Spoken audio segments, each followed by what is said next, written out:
RSS के 3 दिन के अधिवेशन का आज आखिरी दिन है। कल दूसरे दिन संघ प्रमुख मोहन भागवत ने हिंदुत्व पर आरएसएस का नजरिया साफ किया और कहा कि जिस दिन ये कहा जाए कि इस देश में मुसलमान नहीं चाहिए तो ये हिंदुत्व नहीं होगा, मुसलमानों के बिना हिंदुत्व अधूरा रहेगा। आइए एक बार सुन लेते हैं कि उन्होंने अपने इस अधिवेशन में दिए गए भाषण में क्या क्या अहम बातें कही। सीमा के कारण से हमारा हिंदू राष्ट्र है, हिंदू राष्ट्र है, इसका मतलब इसमें मुसलमान नहीं चाहिए, ऐसा बिल्कुल नहीं होता।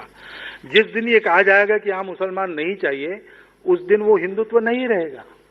राष्ट्र नीति के बारे में हम बोलते हैं और अगर हमारी शक्ति है, हम जिसको उचित मानते उसको करवाने की, तो उसको हम लगाते जरूर है और ये हम छुपे छुपे नहीं करते, ये डंके की चोट पर करते हैं। क्योंकि व्यक्ति निर्माण ये हमारा मुख्य काम है, वही हम करते हैं। लेकिन जो निर्मित व्यक्ति है वो निठल्ले तो बैठे नहीं रहेंगे। वो नागरिक है देश के, सब लोगों के जैसा उनका भी देश के जीवन के समस्त अंगों में अपना सहभाग रहना अपेक्षित है, वो रहता है।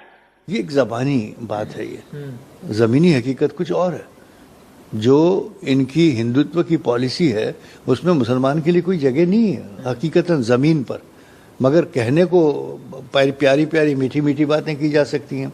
तो मोहन भागवत जी के जो सिद्धांत हैं आरएसएस के, उनसे हटकर मोहन भागवत जी वहां नहीं टिक सकते अध्यक्ष के पद पर। तो ये माजिद मेमन को सुन रहे थे आप, जो कह रहे थे कि बात अलग है और करनी जो है वो अलग है। और हमारे साथ जुड़ गए हैं हमारे पॉलिटिकल एडिटर अखिलेश शर्मा। अखिलेश, कई बातें निकल कर आ रही हैं इसमें और कहीं ना कहीं मोहन भागवत की जो बातें उससे ये भी निकल कर आ रहा है कि जो अपनी छवि है उसको बदलने की कोशिश की जा रही है। ये कहा जा रहा है कि जो फैसले हैं वो नागपुर से नहीं लिए जाते और हिंदू राष्ट्र की बात की जा रही है और ये तक कहा जा रहा है कि बिना मुस्लिमों के हिंदू राष्ट्र नहीं होता। जो एक कट्टर छवि है उसको कहीं ना कहीं बदलने की कोशिश करती हुई नजर आ रही है आरएसएस। बिल्कुल अदिति, ये सही विश्लेषण है कि आरएसएस अपनी छवि बदलने की कोशिश कर रही है। इसके पीछे वजह भी है। पिछले 4 साल में जो देश का माहौल खराब हुआ है, जिस तरह से गौ रक्षा के नाम पर लोग लाठी डंडे उठा करके सड़क पर उतर आते हैं, कानून को अपने हाथ में लेते हैं, लोगों का नाम पूछ करके अगर वो मुसलमान पाए जाते तो उनको पीट पीट करके मार डालते हैं। तो ये सारी घटनाएं हो रही है। इसके कारण भारत की छवि को अंतर्राष्ट्रीय स्तर पर भी बहुत नुकसान पहुंच रहा है। जो हमारे देश का सामाजिक ताना बाना है वो भी बिगड़ रहा है और यही वजह है कि अब आगे आना पड़ रहा है लोगों को कि ये कहने के लिए कि आप ये सब चीजें नहीं कर सकते, ये स्वीकार्य नहीं है। और इसीलिए आरएसएस जो कि माना जाता रहा है कि इसके ऊपर आरोप लगता है कि वो सांप्रदायिकता को बढ़ावा देता है, जिसकी शाखाओं में मुसलमानों के खिलाफ नफरत फैलाने के लिए कहा जाता है, ये सारी बातों को गलत साबित करने के लिए खुद आरएसएस प्रमुख मोहन भागवत को मैदान में उतरना पड़ा है। आपको यहाँ पर एक बात महत्वपूर्ण ये भी बतानी होगी कि जो पिछले 2 दिनों में उनका उद्बोधन रहा है उसमें उन्होंने सिर्फ और सिर्फ डॉक्टर हेडगेवार का जिक्र किया जिन्होंने संघ की स्थापना की थी।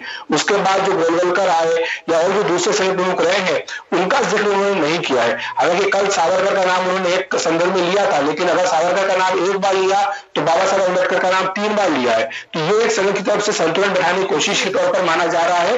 लेकिन महत्वपूर्ण बात यह माननी पड़ेगी अदिति की यहाँ पर कि ये जो बात वो कहते हैं कि अगर मुसलमान यहाँ पर नहीं रहेंगे तो हिंदुत्व नहीं होगा, लेकिन उन लोगों का क्या जो अपने आप को संघ का समर्थक कहते हैं, जो बात बात पर लोगों को ये कहते हैं कि अगर उनको भारत पसंद नहीं आ रहा तो पाकिस्तान चले जाए।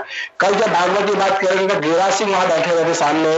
गिरिराज सिंह वही नेता है बीजेपी के जो आज मंत्री भी है जिन्होंने 2014 के चुनाव से पहले पाकिस्तान जाने की बात की थी। वो लोग जो कि भारत को पसंद नहीं करते, तो क्या वो लोग ये संदेश ले पाएंगे, ये एक बड़ा सवाल है।